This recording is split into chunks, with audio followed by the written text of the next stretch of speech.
بسم اللہ الرحمن الرحیم۔ رسول اللہ صلی اللہ علیہ وآلہ وسلم نے ارشاد فرمایا، عمل نیت ہی سے صحیح ہوتے ہیں یا نیت ہی کے مطابق ان کا بدلہ ملتا ہے، اور ہر آدمی کو وہی ملے گا جو نیت کرے گا۔ رسول اللہ صلی اللہ علیہ وآلہ وسلم نے ارشاد فرمایا، کسی مسلمان کے لیے جائز نہیں کہ وہ اپنے کسی بھائی سے 3 دن سے زیادہ تعلق کاٹے کہ جب وہ ملے تو یہ ایک طرف منہ پھیر لے اور دوسرا دوسری طرف، اور دونوں میں اچھا وہ ہے جو سلام پہلے کرے۔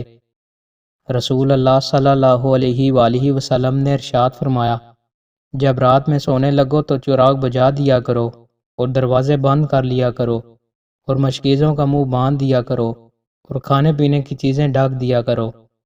رسول اللہ صلی اللہ علیہ وآلہ وسلم نے ارشاد فرمایا، اللہ کی قسم میں دن میں 70 مرتبہ سے زیادہ اللہ سے استغفار اور اس سے توبہ کرتا ہوں۔ رسول اللہ صلی اللہ علیہ وآلہ وسلم نے ارشاد فرمایا، جس شخص نے اللہ کے لیے اس شان کے ساتھ حج کیا کہ نہ کوئی فحش بات ہوئی اور نہ کوئی گناہ، تو وہ اس دن کی طرح واپس ہوگا جیسے اس کی ماں نے اسے جنا تھا۔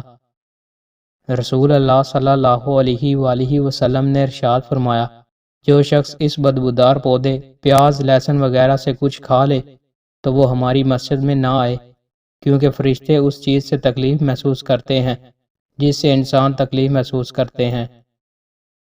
دوستو، مزید اچھی ویڈیوز کے لیے ہمارے چینل کو سبسکرائب لازمی کریں۔ بہت شکریہ۔